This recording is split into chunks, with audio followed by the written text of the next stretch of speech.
Fundamentos de las técnicas utilizadas en histología.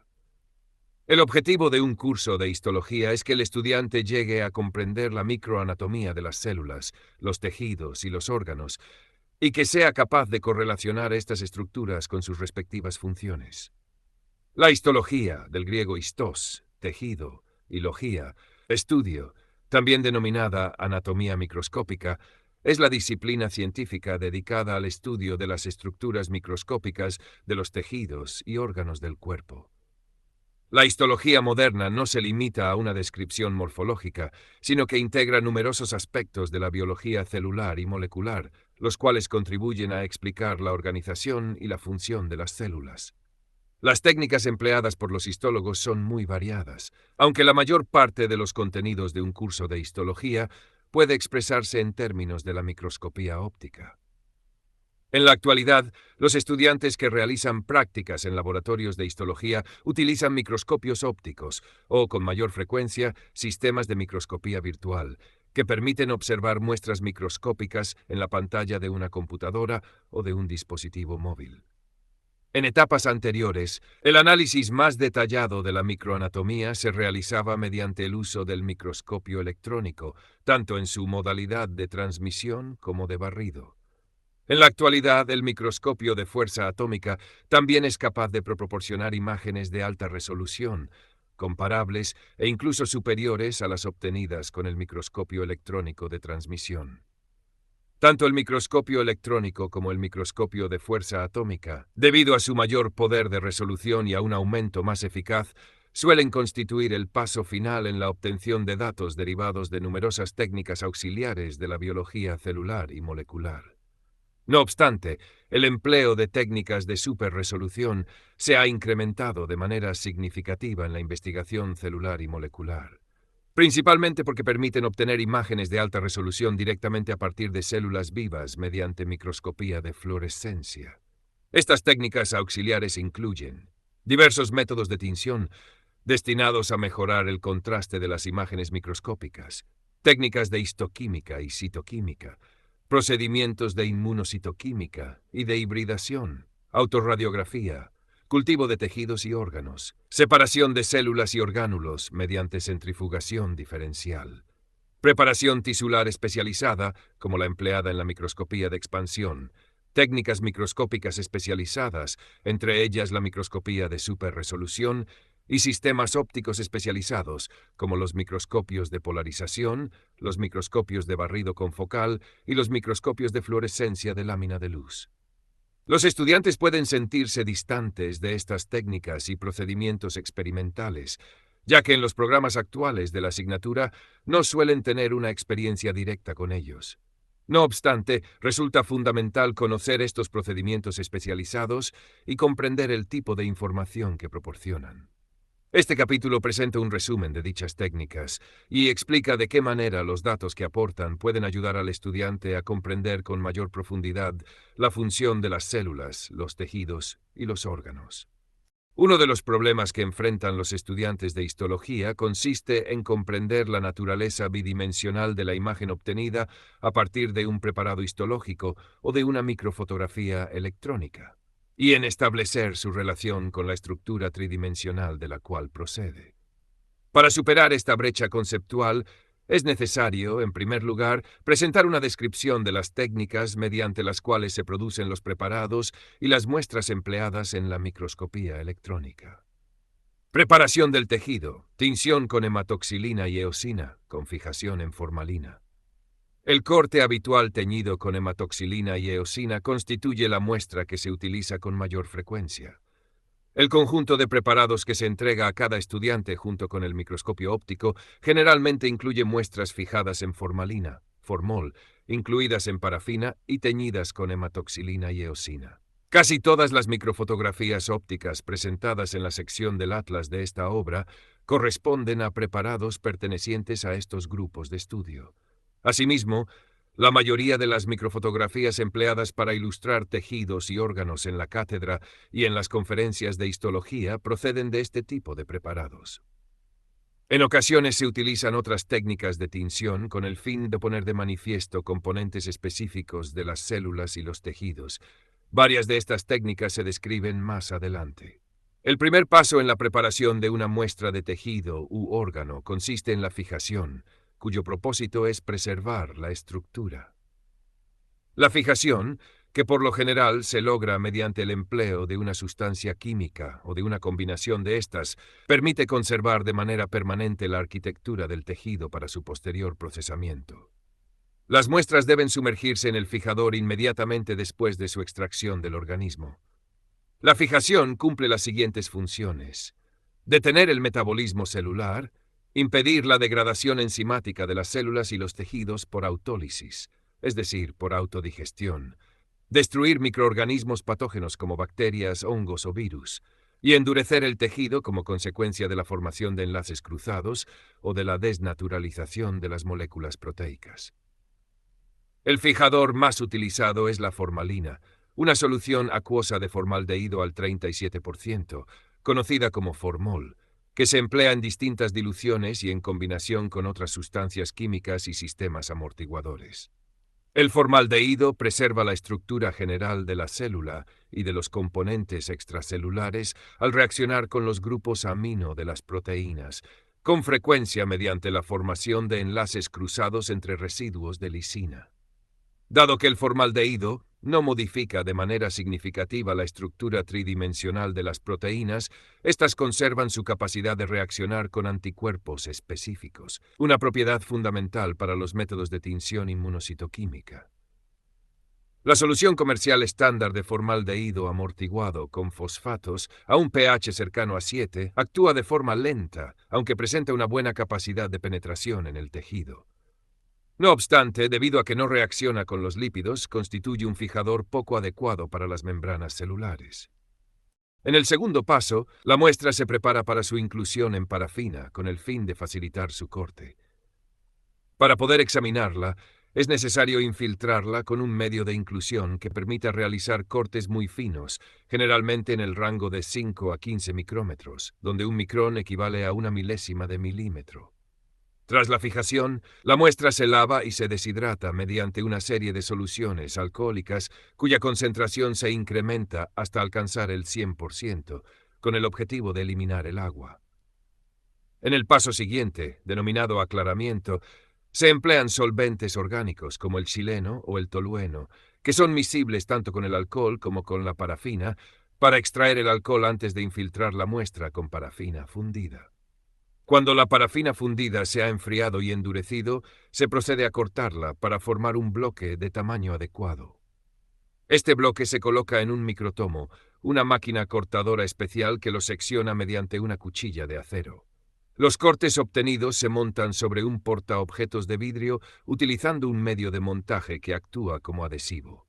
Dicho medio es una solución que se endurece formando un montaje permanente y mantiene la muestra fijada al vidrio, evitando su deterioro con el tiempo, como el oscurecimiento, desvanecimiento, disolución o cristalización. Entre los medios de montaje permanente no acuosos más empleados se encuentran resinas sintéticas basadas en tolueno, el bálsamo de Canadá, una trementina elaborada a partir de la resina del abeto balsámico, y diversos otros. Los medios de base acuosa que se utilizan con frecuencia en inmunocitoquímica incluyen productos a base de glicerol y gelatina.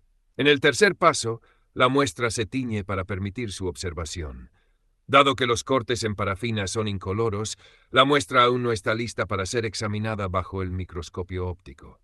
Para teñir los cortes histológicos, es necesario disolver y extraer nuevamente la parafina mediante xileno o tolueno, y rehidratar los tejidos a través de una serie de soluciones alcohólicas con concentración decreciente. Posteriormente, el tejido sobre el portaobjetos se tiñe con hematoxilina en agua.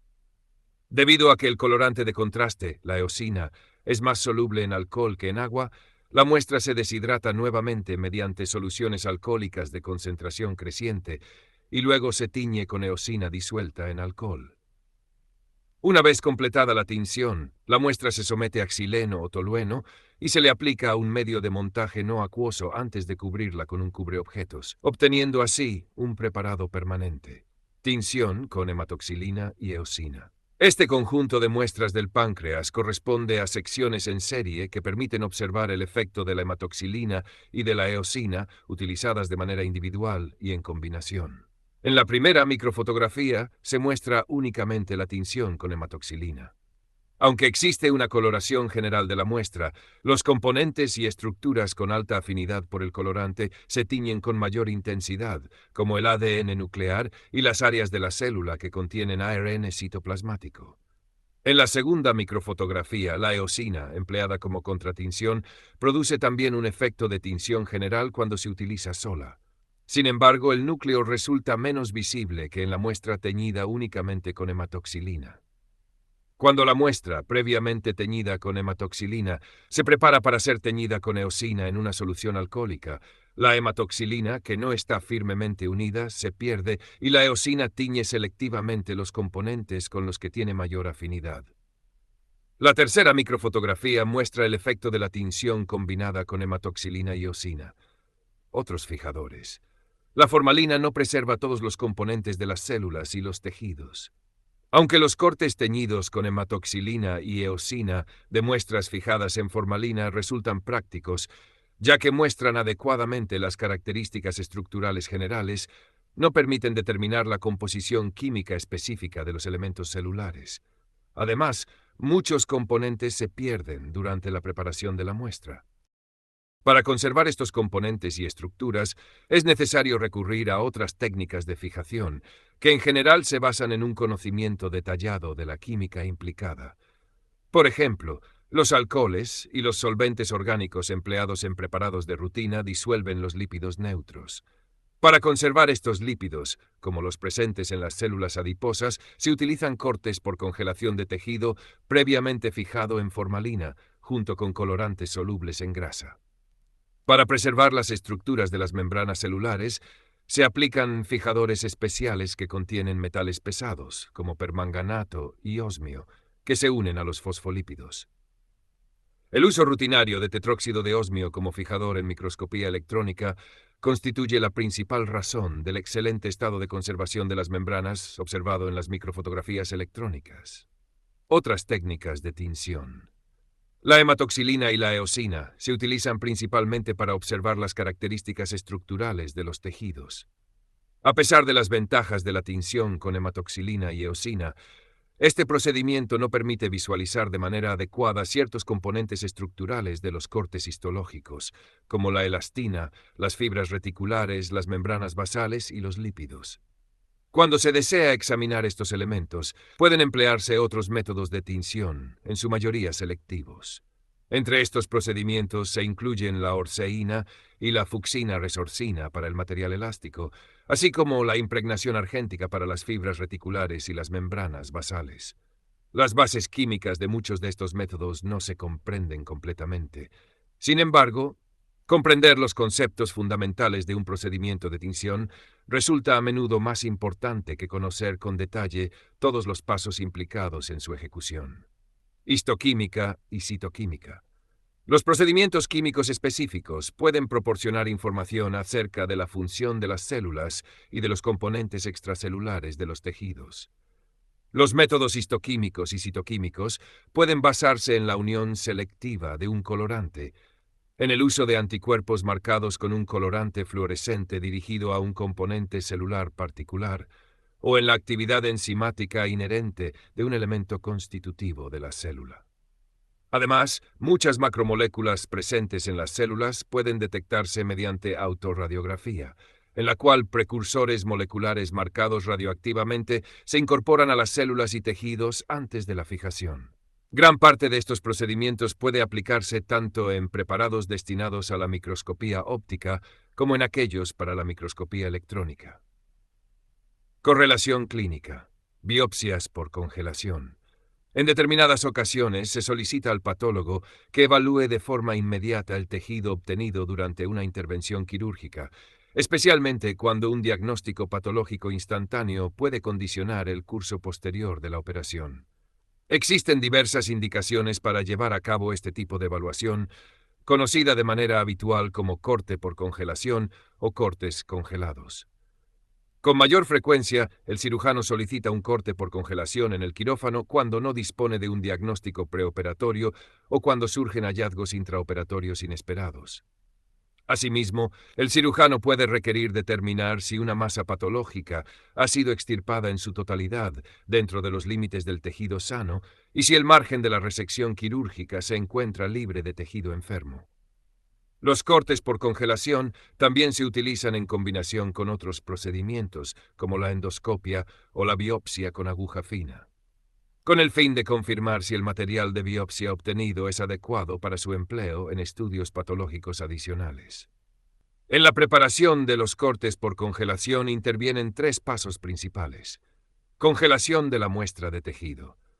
Las muestras pequeñas de tejido se congelan mediante el uso de dióxido de carbono comprimido o por inmersión en un líquido frío como el isopentano a una temperatura de -50 °C. La congelación también puede realizarse en un refrigerador especial de alta eficiencia. Este proceso confiere solidez al tejido y permite su posterior seccionamiento mediante un microtomo. Corte del tejido congelado. El corte se realiza por lo general dentro de un criostato, que consiste en un compartimento refrigerado que contiene un microtomo. Dado que el tejido se encuentra congelado, es posible obtener cortes extremadamente finos, de entre 5 y 10 micrómetros. Las secciones resultantes se montan sobre un portaobjetos. Tinción de los cortes. La tinción se lleva a cabo con el propósito de diferenciar los núcleos celulares del resto del tejido.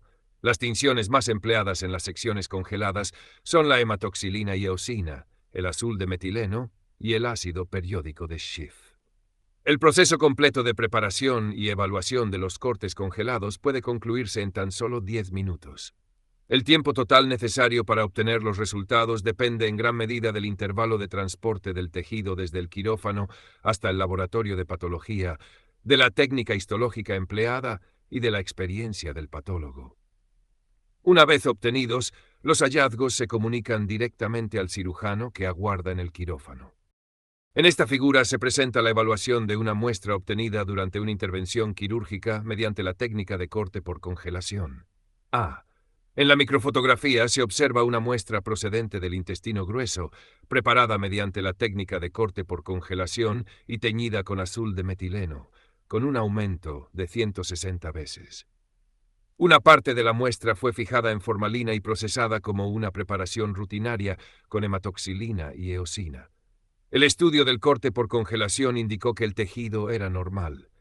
Este diagnóstico fue confirmado posteriormente al examinar la muestra preparada de manera rutinaria con hematoxilina y eosina, con un aumento de 180 veces, cortesía del Dr. Daniel Bobischer.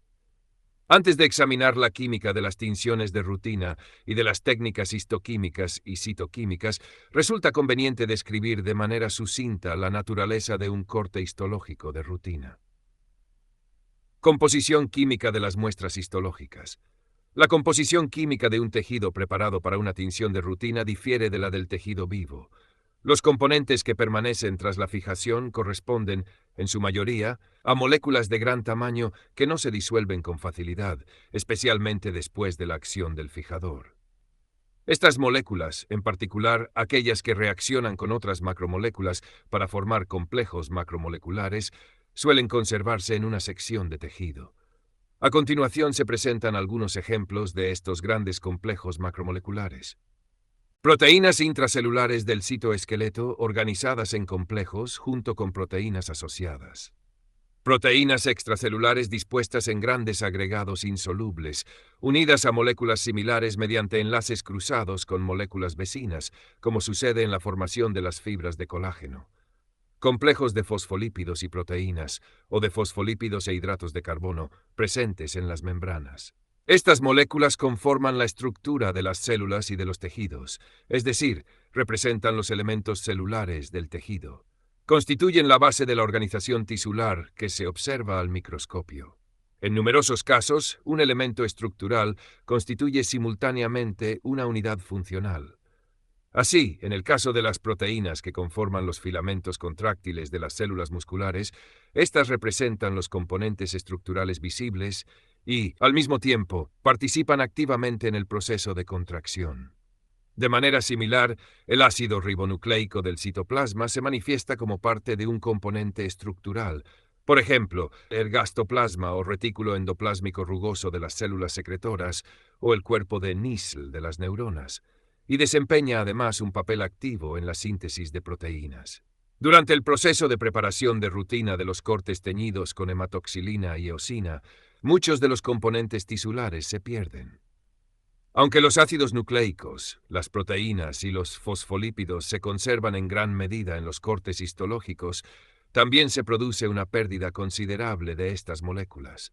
Las proteínas de pequeño tamaño y los ácidos nucleicos pequeños, como los ácidos ribonucleicos de transferencia, suelen desaparecer durante la preparación del tejido. Como se ha señalado previamente, los lípidos neutros tienden a disolverse en los solventes orgánicos empleados en el procesamiento tisular. Asimismo, otras macromoléculas pueden perderse, por ejemplo, como consecuencia de su hidrólisis debido al pH desfavorable de las soluciones fijadoras. Algunos ejemplos de moléculas que se pierden durante la fijación de rutina con fijadores acuosos son glucógeno, un hidrato de carbono intracelular abundante en el hígado y en las células musculares. Proteoglucanos y glucosaminoglucanos, hidratos de carbono complejos extracelulares presentes en el tejido conjuntivo. No obstante, estas moléculas pueden preservarse si se emplean fijadores no acuosos para el glucógeno o si se incorporan agentes ligadores especiales a la solución fijadora que conserven las moléculas extracelulares que contienen hidratos de carbono. Durante la preparación de muestras en parafina, también se pierden componentes solubles, iones y moléculas de pequeño tamaño. Entre estas se incluyen metabolitos intermedios, glucosa, sodio, cloro y sustancias afines en los cortes de rutina teñidos con hematoxilina y eosina. Muchas de estas sustancias pueden analizarse mediante preparaciones especiales, aunque a veces con una pérdida significativa de la integridad estructural. Estos iones y moléculas pequeñas solubles no forman parte de los elementos celulares del tejido. Su papel radica en los procesos de síntesis y en las reacciones celulares. Cuando es posible conservarlos y detectarlos mediante técnicas específicas, proporcionan información muy valiosa sobre el metabolismo celular, el transporte activo y otros procesos vitales de la célula. El agua, por su parte, molécula altamente versátil, participa en estas reacciones y procesos, además de contribuir a la estabilización de la estructura macromolecular mediante enlaces de hidrógeno. Fundamentos químicos de la tinción. Colorantes ácidos y básicos. La hematoxilina y la eosina son los colorantes más utilizados en histología. Un colorante ácido, como la eosina, posee una carga neta negativa en su parte coloreada y se representa generalmente como colorante sodio con carga positiva.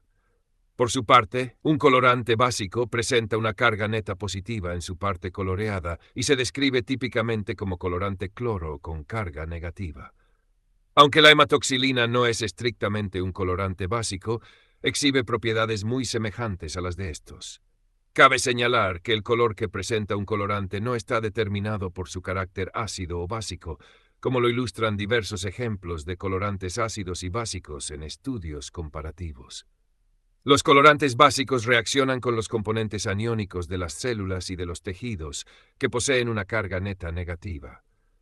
Entre los componentes aniónicos se incluyen los grupos fosfato de los ácidos nucleicos, los grupos sulfato de los glucosaminoglucanos y los grupos carboxilo de las proteínas. La capacidad de estos grupos aniónicos para interactuar con un colorante básico se denomina basofilia, es decir, afinidad por bases o álcalis.